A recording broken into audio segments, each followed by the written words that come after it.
Բարեկամներ, ողջույն։ Վաշինգտոնում 2025 թվականի օգոստոսի 8-ին տեղի ունեցած գագաթնաժողովից մեկ տարի անց Հայաստանի եւ Ադրբեջանի հարաբերությունները մտել են նոր փուլ,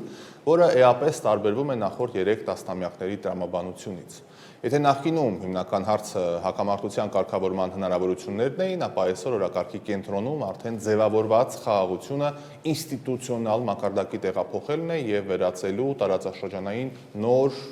իրականության եւ այդ ամենը ամրապնդելու խնդրին։ Այսպիսով,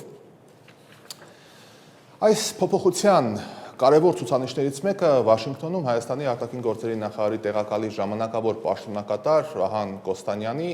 Ադրբեջանի արտաքին գործերի նախարարի տեղակալ Էլնուր Մամմադովի եւ ԱՄՆ պետքարտուղարության քաղաքական հարցերով տեղակալ Ալիսոն Հուքերի մի քանի ժամ առաջ տեղի ունեցած հանդիպումներ։ Հանդիպման խորհրդանշական նշանակությունը թերևս այն էր, որ մեկ տարի անց նույն Վաշինգտոնյան ձևաչափի տրամաբանությունը վերածվում է արդեն ոչ թե միայն քաղաքական հայտարարությունների, այլ խաղաղությունը իրականացնելու ենթակառուցվածքային եւ վստահության մեխանիզմների քննարկման։ 2025 թվականի օգոստոսի 8-ի համատեղ հռչակագրում Հայաստանը եւ Ադրբեջանը վերահաստատել էին միմյանց ինքնիշխանության, տարածքային ամբողջականության եւ սահմանների անխախտելիության սկզբունքները, ինչպես նաեւ արձանագրել էին, որ հաղորդակցության բացումը անհրաժեշտություն է պետությունների ինքնիշխանության եւ իրավազորության հարգման հիմքով։ Փաստաթուղթը նաեւ նախատեսում էր TRIP-ի շրջանակներում Հայաստանի տարածքով հաղորդակցության նոր համակարգերի ձևավորում, այսինքն Վաշինգտոնի այս գործընթացի գլխավոր արդյունքը միայն հայ-ադրբեջանական հարաբերությունների խաղաղեցումը չէ։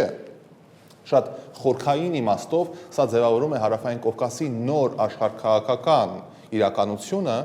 նոր ճարտարապետությունը ներկայացնում, որի առանցքային հանգույցներից մեկը փաստորեն դառնում է Հայաստանը, ինչին եւ ընդդիմանում է Ռուսաստանը, ինչը բնական է։ Ամեն դեպքում խաղաղությունը նախ եւ առաջ նշանակում է ուժի կիրառման եւ ռազմական էսկալացիայի բացառման պարտավորություն, ինչը ամրագրված է։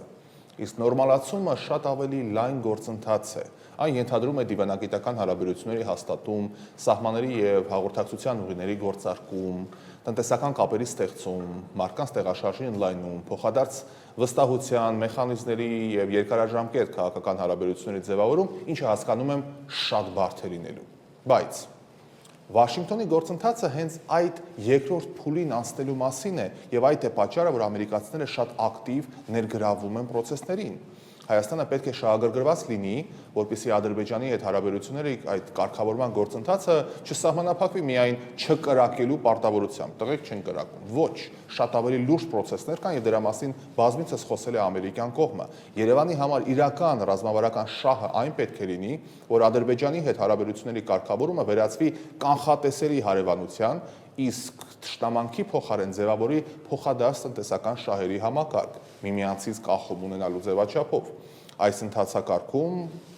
կենտրոնում, այս process-ի իհարկե TRIP նախագիծն է, TRIP Road for International Peace and Prosperity, այսինքն զարգացման եւ խաղաղության այս հանգույցը։ Հայաստանի տեսանկյունից TRIP-ը չպետք է դիտարկվի միայն որպես Ադրբեջանի եւ Նախիջևանի միջև ճանապարհ։ Իհարկե ոչ։ Իդեպ շատ մեր քաղաքական ուժեր հենց այդպես են փորձում ներկայացնել։ Ինչպես եւ հայտարարվում է, այն կառուցվելու է Հայաստանի ինքնիշխանության, տարածքային ամբողջականության եւ իրավազորության պահպանմամբ, ուրեմն այն կարող է դառնալ Հայաստանի համար տարածաշրջանից մեկուսացման վերջապես դուրս գալու գործիք, այս մեկուսացումը հաղթահարելու ճանապարհ։ 2026 թվականի մայիսին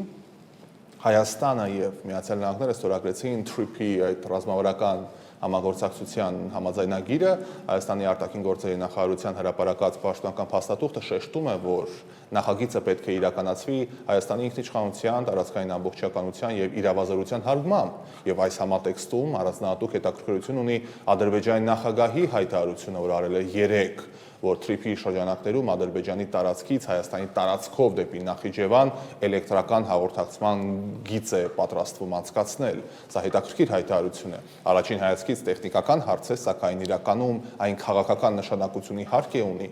Եթե Ադրբեջանից Նախիջևան կարող է անցնել ոչ միայն երկաթուղի, ավտոճանապարհ, այլև էլեկտրաէներգետիկ ենթակառուցվածք, ապա տարածաշրջանային կապակցվածությունը սկսում է ստանալ ավելի խոր տնտեսական բնույթ, էներգետիկ ցանցերի փոխկապակցումը բնականաբար նաև փոխադարձ կախվածություն է ստեղծում, եւ դա գուցե հենց անվտանգության հիմնական մեխանիզմն է, որ բոլորը բոլորից կախված լինեն։ Հայաստանի համար այստեղ առաջանում է կարևոր հնարավորություն, էներգետիկ փոխկապակցվածություն կարելի է դարձնել խաղաղության իրական խաչմերուկ, ինչի մասին մենք խոսում ենք։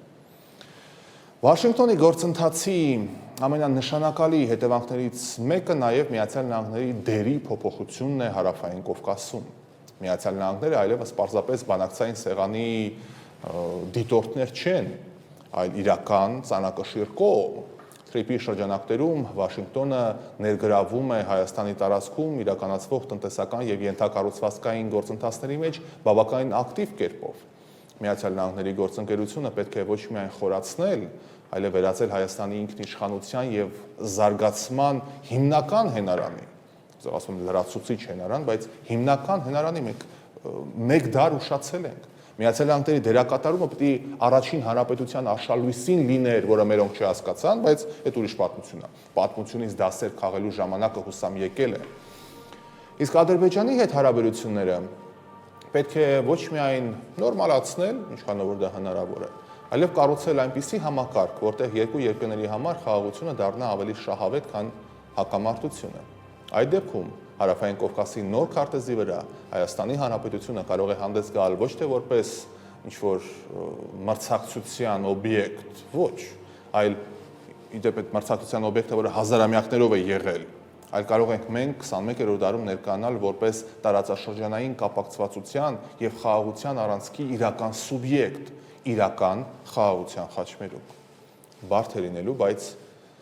մտածենք այդ ուղղությամբ։